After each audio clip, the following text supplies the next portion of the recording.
Hello student, welcome back to my class learn with Shilpa. Okay बेटा, तो आज मैं आपके लिए एक और लास्ट मिनट पे बूस्टअप क्लास लेके आई हूँ ताकि आप जिनके भी एग्जाम कल या परसों होने वाले हैं वो जल्दी से जल्दी इसको देख के अपने आने वाले एग्जाम की तैयारी कर ले। क्या पता ये इंपॉर्टेंट क्वेश्चंस ऐसे हो जो, क्योंकि बेटा देखो हम तो पूरी कोशिश करते हैं टीचर्स की जो जो हम ला सकते हैं प्रीवियस ईयर से वो आपके लिए लाएं, तो हम लेके आए हैं। बट जो वहां पे एग्जाम के लिए बैठे हैं उनका माइंड कहाँ चल रहा है वो हमें नहीं पता। बट फिर भी ये लास्ट ईयर है, बट जहां तक है क्वेश्चंस इम्पोर्टेंट है, आते हैं एग्जाम में, क्योंकि ये एग्जाम से हुए हुए क्वेश्चन ही यहाँ पे लेके आते हैं। ठीक है बेटा, सो इसमें हम बात करने वाले हैं जो हमारा सेक्शन ए, हमको पता है 3 सेक्शन है बटी हुई है हमारा ये एग्जाम आर्मी स्कूल का। Section A, section B, section C. Section A में हमारे कुछ जीके क्वेश्चन, कुछ करंट अफेयर्स देखने को मिलेंगे हमें।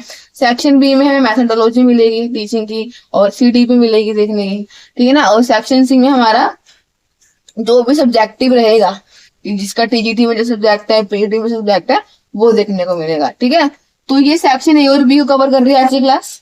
तो इसके लिए लास्ट बूस्टअप है आपके लिए, तो इसको देखे बिना ना जाए, नहीं तो क्या पता पछताना ना पड़ जाए। So question 1, the thinnest layer of the earth is. Thinnest layer कौन सी है हमारे अर्थ की? तो ऑप्शन 1 क्रस्ट को हम बोलते हैं। जैसे हमारा अर्थ होता है इसकी बहुत सारी लेयर होती है, अगर इसको हम खोदते हैं तो सबसे थिनेस्ट, सबसे पतली लेयर में से एक होती है अर्थ क्रस्ट। हमने पढ़ा भी है इसके बारे में, सोशल साइंस से थोड़ा बहुत कवर हो गया ही, geography. The first cotton mill in India वो सेटअप इन बॉम्बे। तो जो बॉम्बे में सेटल हुई थी, तो कब हुई थी फर्स्ट कॉटन मिल? सो 1854 में। कब हुई थी? 1854। Okay, right answer is 1854। Third, the rhythmic rise and fall of ocean. जो एक रिदमिक होता है, साउंड आता है हमारा ओशियन का पानी इसे लहराते हुए जाता है, तो eyes in a day is cold. तो क्या बोलते हैं हम? टाइड। क्या बोलते हैं इसे हम? टाइड। मीन्स लहरों को जो आवाजें आती हैं उन्हें। Hampi the ancient capital of Vijayanagara is located in. तो ये कहाँ पे लोकेटेड है बेटा? ये लोकेटेड है हमारा कर्नाटका में। Now the next question, where is the UNSC headquarter? UNSC का हेडक्वार्टर कहाँ है? In New York. Next question, which one of the following is a local wind? इनमें से क्या एक लोकल विंड है? तो बेटा answer is sea breeze. Sea breeze क्या होती है? जो समुद्र के वहां से हल्की हल्की ठंडी ठंडी हवा आती है उसे हम कहते हैं। तो उनमें से कौन सी लोकल विंड है हमारी? Sea breeze is the local wind. Which article of the Indian constitution? हमारे संविधान का कौन सा आर्टिकल ये गारंटी देता है कि that all citizens will be equal before law? कि सारे सिटीजन क्या है? इक्वल है हमारे लिए किसी कानून से पहले। तो कौन सा आर्टिकल देता है बेटा? आर्टिकल 14। तो आर्टिकल 14 में हमको ये बताया गया है कि सब लोग एक बराबर, चाहे वो अमीर हो चाहे वो गरीब हो। और अगर आपने आर्टिकल 14 मूवी देखी भी होगी तो उसमें भी इसी चीज की बात की गई है। The Delhi sultanate was ended due to the invasion of. किसके इन्वेजन में दिल्ली सल्तनत जो एंड अप हुआ था? तो बाबर के इन्वेजन में। Okay, ninth question, which of the following is not? इनमें से क्या नहीं है अ साइट ऑफ मुगल चहरबाग? मुगल चहरबाग की साइट नहीं है। तो कुवैत उल इस्लाम मॉस्की। मॉस्की मीन्स मस्जिद। तो ये क्या है? हमारी मुगल चहरबाग की साइट नहीं है। Next, Nanda Kumar versus state of Kerala, case is release to. तो ये केस नंदा कुमार और versus state of Kerala case किससे रिलेटेड है बेटा? ये रिलेटेड है consenting adults can live together, कि जो अडल्ट्स है वो साथ में रह सकते हैं, उससे रिलेटेड एक केस था एक हमारा। Okay, so these are the some basic question that मुझे लगा कि इंपॉर्टेंट हो सकते हैं और हमने एग्जाम से देखे भी हैं। जितना भी ऐसा लगा कि हाँ ये आ सकते हैं तो वो क्वेश्चन लेके आए हैं। इसी क्लास में बेटा आपके लिए एक और बूस्टर है सेक्शन बी से, टीचिंग मेथोडोलॉजी क्वेश्चन जितने भी हमारे आ सकते हैं इंपॉर्टेंट पॉइंट ऑफ व्यू, उस पर भी एक बार नजर मार लेते हैं एग्जाम में जाने से पहले।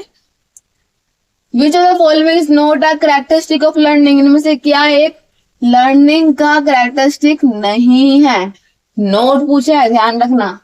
Learning is a relatively permanent change in behaviour. तो बेटा सीखने से हमारे लाइफ में परमानेंट चेंज आ जाता है। तो बेटा देखो कहीं ना कहीं चेंज तो आता ही है। अगर आप एकदम बुद्धू या फिर बुद्धू नहीं हो, अनपढ़ भी दिमागदार होते हैं, बट सीखना सिर्फ किताबों को पढ़ना सीखना नहीं कहते हैं, हम लाइफ से ही बहुत कुछ सीखते हैं। ठीक है ना। तो परमानेंटली बेटा हाँ बेटा चेंज तो हमारे अंदर आता है। एक गवार को इंसान हो या फिर कुछ घर बैठे बैठे तो बुद्धू हो गया, बट एक बंदा जो बाहर जा रहा है, सीख रहा है, दो लोगों से मिलके या किताब में पढ़ के, तो वो कुछ ना कुछ चेंज उसके अंदर पक्का आएगा। Learning is the growth of an organism. Learning से किसी ऑर्गेनिज्म का ग्रोथ होती है। Learning is directly observe. Learning को हम डायरेक्टली क्या करते हैं, ऑब्जर्व करते हैं। Learning is a goal directed process. तो बेटा देखो ये तो ऑप्शन कहीं से भी नहीं हो नहीं सकता, ये गोल डायरेक्टेड प्रोसेस है। तो हाँ भाई हमारा अगर हम पढ़ते हैं तो हमें गोल होता है कि हाँ मैंने पढ़ लिया, अब मैं पढ़ लिख के ये बनूंगा, ये मेरा गोल है। ठीक है ना। तो ये तो ऑप्शन कहीं से भी हमारा, ये तो ऑप्शन लर्निंग से हम सीखते हैं। हम क्या नहीं सीखते, डायरेक्टली ऑब्जर्व नहीं करते हैं, हम उसको देखते हैं, जांचते हैं, परखते हैं, उसके बाद हम बहुत कुछ सीखते हैं, अपने अंदर चेंज लाते हैं। ठीक है। तो लर्निंग से डायरेक्टली ऑब्जर्व क्या हो जाएगा, not a characteristics of learning.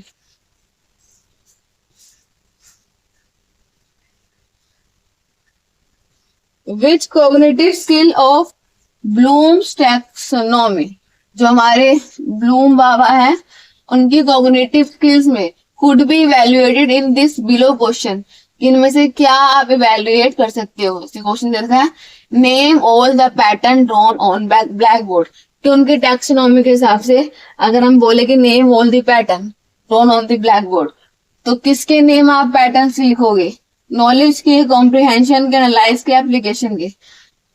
तो हम देखो बेटा इसका ना एक पिरामिड है ब्लूम्स टैक्सोनॉमी में, उसने पिरामिड में हमको बहुत सारे बताए हैं कि क्या क्या चीजें होती हैं।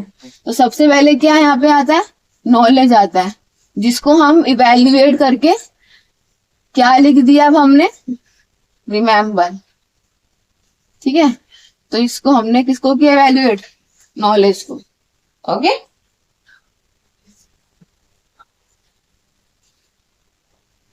Next, which of the following motives are considered primary motive. इनमें से कौन सा मोटिव प्राइमरी मोटिव है बेटा, प्राइमरी मीन्स सबसे first motive.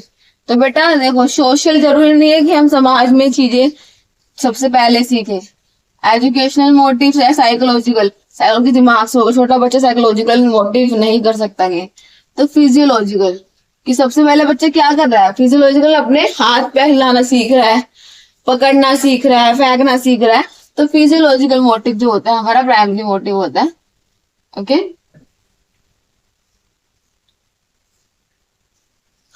If a person is getting help from his previous experience, अगर कोई इंसान अपने प्रीवियस एक्सपीरियंस की हेल्प लेके driving a scooter during the learning of car driving, कि जब वो ड्राइविंग करता था स्कूटर और अब वो कार ड्राइविंग सीख रहा है, what type of transfer of learning, तो किस तरह की लर्निंग का ट्रांसफर है, is depicted in this example.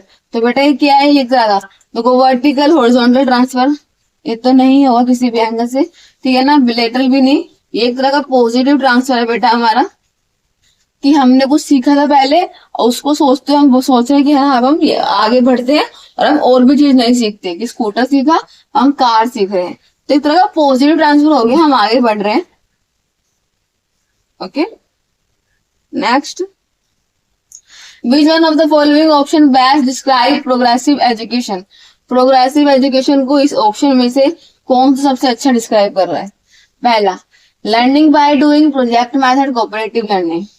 Second, the matric unit, regular unit test. देखो बेटा यूनिट टेस्ट वगैरह लेना कभी भी हमारा एजुकेशन हमको नहीं बोलता कि ये अच्छा वो प्रोग्रेसिव मोड है बच्चों को सिखाने का।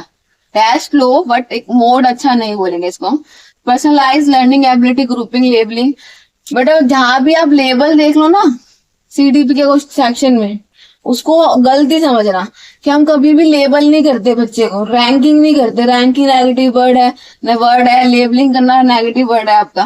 प्रोजेक्ट मेथड, ग्रुपिंग, देखो रैंकिंग आ गया, तो रैंकिंग, लेबलिंग ये नेगेटिव वर्ड्स होते हैं। टेस्ट कहीं मैंने मना कर दिया तो मीन्स फर्स्ट, कि लर्निंग बाय डूइंग, सीख के हम कुछ करना सीखे, लर्निंग करके, प्रोजेक्ट दे बच्चों को, कोऑपरेटिव, मिल बांट के वो सीखे। तो यही तो बोलता है हमारा एनईपी।